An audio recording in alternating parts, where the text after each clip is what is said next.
मरियम नवाज 26 तारीख को पाकिस्तान जा रही है। मैं और वो एक ही फ्लाइट पे हूँ। स्कॉटलैंड यार्ड अरशद शरीफ केस को एक्सप्लोर ही नहीं कर रही। लेकिन जिस दिन वो बात करेंगे उस दिन आपको फैज हमीद का पूरा रोल भी समझ आ जाएगा कि फैज हमीद ने क्या क्या किया उसको। ये मैं तो चाहता हूँ कि पाकिस्तान सियासतदानों का कब्रिस्तान बन जाए। तो शेख साहब हो गए ना इस जैसे, और इस उम्र के सियासतदानों को जबरी तौर पर रिटायर कर देना चाहिए वैसे ही, क्योंकि ये सिर्फ तो यार इससे ज्यादा बेशर्मी, बेहयाई और घटियापना कोई हो सकता है कि आप यतीमों का पैसा, बेवाओं का पैसा, मजबूर लोगों का पैसा उठा के अपने कारोबार में लगा दें और फिर उसमें चोरी करके पूरा भी वापस ना करें। कि अगर एस्टेब्लिशमेंट का कोई विक्टिम है तो नवाज शरीफ है।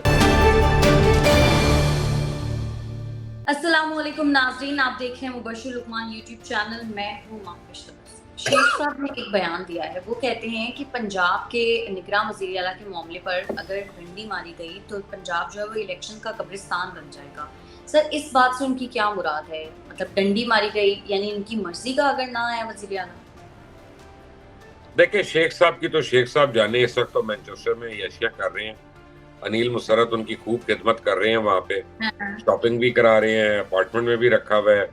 शेख साहब जो है वो सिगार भी पी रहे हैं कोहिबा के, सब कुछ कर रहे हैं। लेकिन उन्होंने कोई ना कोई बयान तो देना होता है, क्योंकि वो ताकि खबरों में रहें और वो डिस्कस हो। लेकिन बात ये, मैं तो चाहता हूँ कि पाकिस्तान सियासतदानों का कब्रिस्तान बन जाए और पाकिस्तान के नौजवान जो है वो आगे हैं।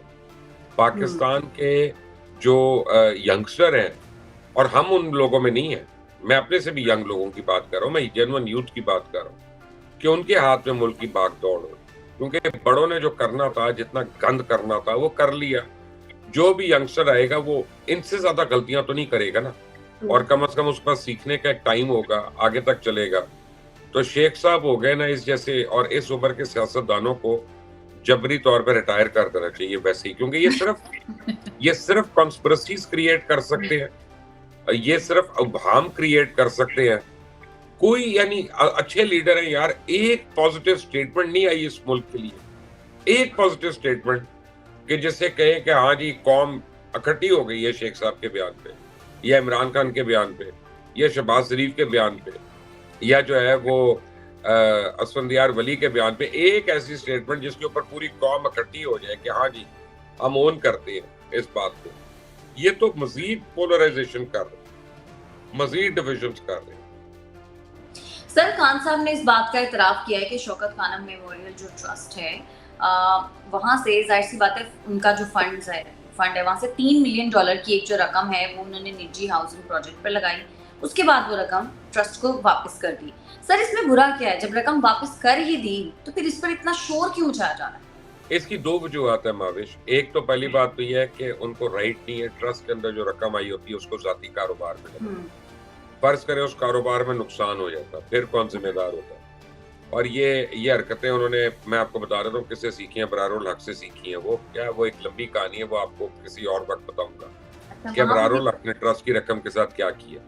अच्छा। दूसरी बात यह है कि आप एक तो ट्रस्ट की रकम कहीं कारोबार में लगा नहीं सकते। जब खान साहब ने वो $3 मिलियन लिए और लगाया तो उस वक्त डॉलर 60 रुपए का था, और जब वो रकम वापस आई तो उस वक्त डॉलर 120 रुपए का था, या मेरे ख्याल है तकरीबन लगभग डबल से ज्यादा का था। वापस उन्होंने 60 रुपए के हिसाब से की रकम। तो भाई आपने यानी ट्रस्ट के लिए जो लोग पैसा दे रहे हैं, शौकत खानम के लिए दे रहे हैं, उसको आप जाती कारोबारों में लगा रहे हैं, और वो रकम उसके ऊपर आप टैक्स भी नहीं दे रहे क्योंकि ट्रस्ट के नाम पे वो रकम है। तो यार इससे ज्यादा बेशर्मी, बेहयाई और घटियापना कोई हो सकता है कि आप यतीमों का पैसा, बेवाओं का पैसा, आप मजबूर लोगों का पैसा उठा के अपने कारोबार में लगा दें और फिर उसमें चोरी करके पूरा भी वापस ना करें? तो क्यों नहीं गलत? सर, एटलीस्ट वापस तो करें ना। यहाँ नहीं, वापस क्या किया? इस तरह तो फिर मैं कर लेता हूँ, मैं ट्रस्ट करके लोगों से पैसे ले लेके कारोबार लेता हूँ, और आज का जो डॉलर है उसके हिसाब से देता रहता हूँ। कल 400 रुपए का डॉलर हो गया, वो रकम मैं पास रख लूंगा। यही हो सकता है ना। सर, बड़ा हवा बनाया जा रहा है एक बात को कि नवाज शरीफ साहब जो हैं वो अब अपना एक बयानिया बनाएंगे, वो एस्टेब्लिशमेंट और अदलिया पर हमलावर होंगे, मरियम नवाज को फुल इख्तियारात दे दिए जाएंगे। सर, ये क्या खेल रचाया जा रहा है और क्या होने जा रहा है?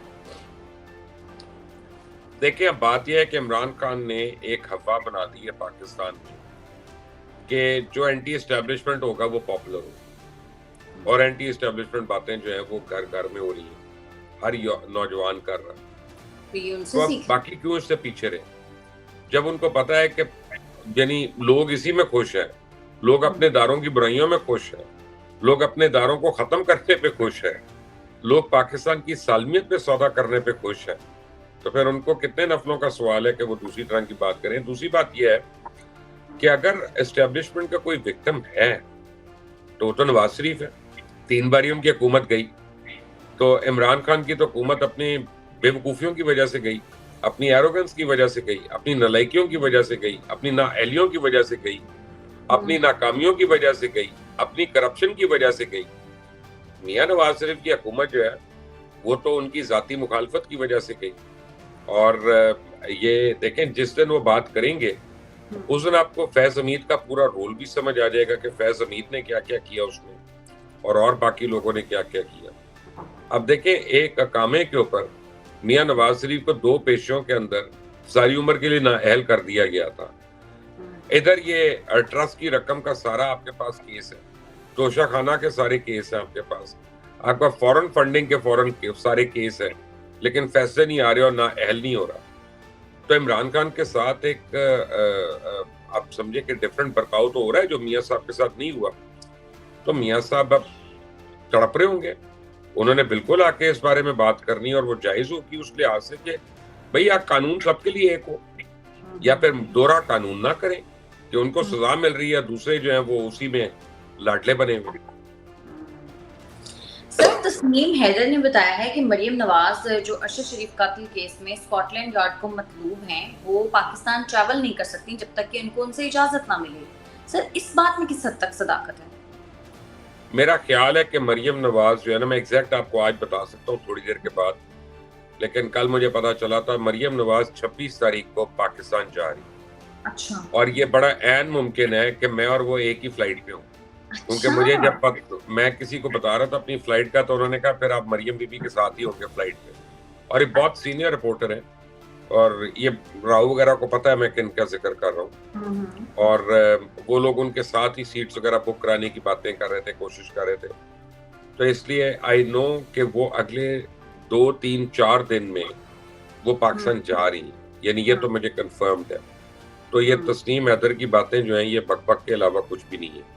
और स्कॉटलैंड यार्ड, सबसे पहली बात है, स्कॉटलैंड यार्ड अरशद शरीफ केस को एक्सप्लोर ही नहीं कर रही, ना उधर रजिस्टर्ड है। ये स्कॉटलैंड यार्ड क्यों करेगी? कीनिया में मर्डर हुआ है, पाकिस्तानी है वो, और तो यहाँ लंदन में किसी के पेट में मरोड़ उठ के उसकी इंक्वायरी शुरू कर दे, किस कानून के तहत करेगी? सही बात है।